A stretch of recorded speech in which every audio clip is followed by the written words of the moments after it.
Use code NotScopez in the Fortnite item shop. #ad.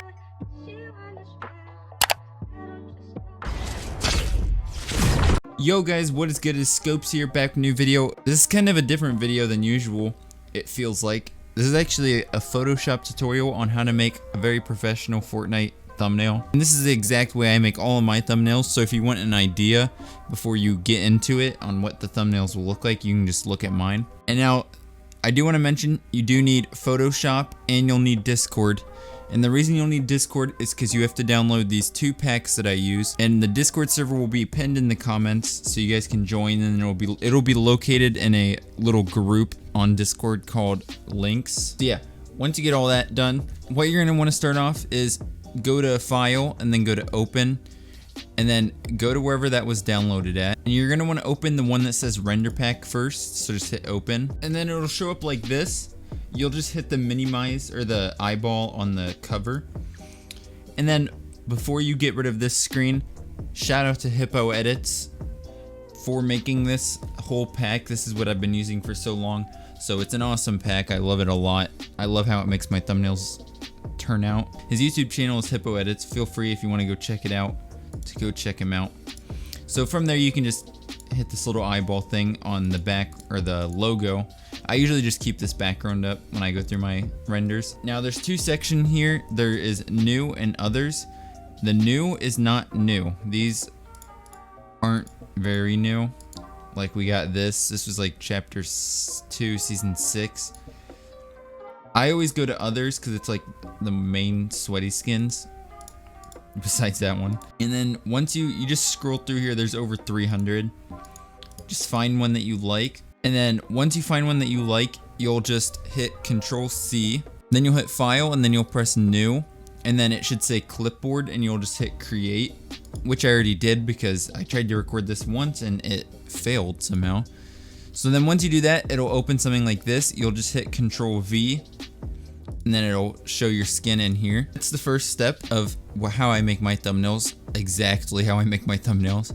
And then you're going to come to Open again and open up the actual thumbnail pack this time. Now I do want to warn you, this does take a decent amount of time to open because it is a lot of stuff in here. So then once you open it up, you're going to want to scroll down and you can just hit the eyeball on these again. And then you're going to want to start off with picking a background. So go and open the folder that says backgrounds and then pick through day or night, or you can use a gradient background like those. Anything that you want. You have to use your imagination. That's the only difference between me and you. Recommend using daytime ones because they're more bright, but it is completely up to you. Now this is the background I usually use every single time. Some of you may know. You know, I go out my way. I went out of my way to find this background. This is not in this pack. So then once you have your background, you're gonna want to go back over to your render that you picked and hit Control C one more time to make sure it's still copied, and then hit Control V. And then you're gonna want to just place it wherever you want. And then you can press Control T if you want to like make it smaller or bigger. So just like that's good. And then you're gonna also want to make sure that your render is at least near the bottom. So usually right above backgrounds is a perfect spot for it, because then after you have your skin how you want it, you're gonna want to go to backgrounds. And then I always put confetti. I love how I don't know why, it just looks good to me. It adds a pop. And then the next thing I do is I right click on the render and then go to blending options at the very top, and then add an outer glow, and then you just adjust the size and opacity the way you like. Makes the skin pop out more, especially with the confetti in the background. So then you can also come to the very top, go to speed lines and starbursts, and normal one is the one I usually use.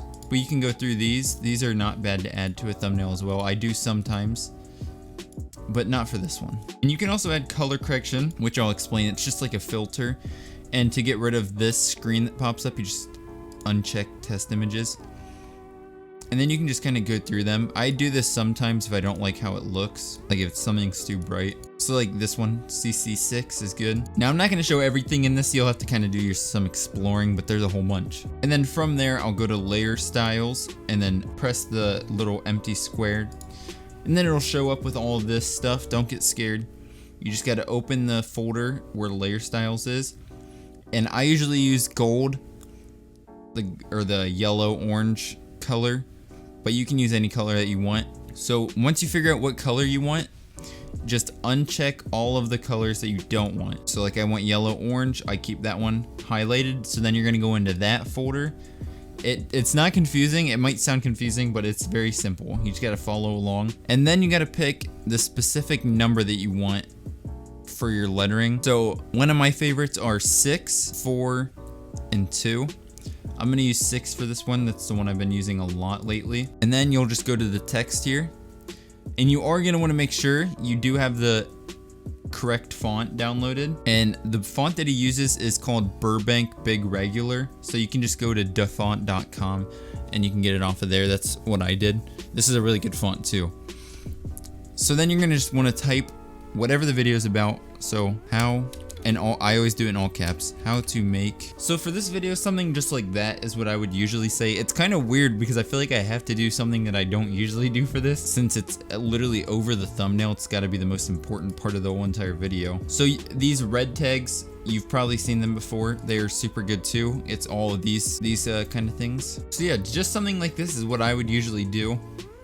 Does not look bad in my opinion. Some of you guys I'm sure some of you guys down below are gonna have your own opinions, but that's perfectly fine. And then something you can add is the speed line and starburst. Sometimes I'll go into starburst. And there's a certain one that I would use. This one, what I would do is I would make it bigger and then I would put it behind the text. So about right there. I'll hit the check mark and then you'll drag this under the text and under that red tag. Just adds a little bit of a pop.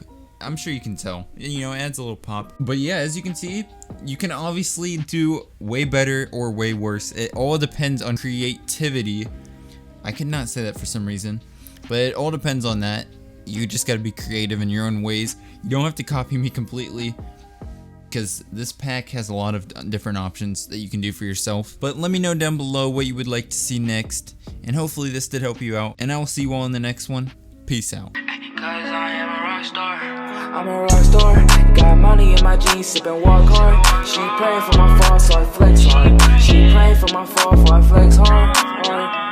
I'm a rock star, got money in my jeans, sippin' walk hard.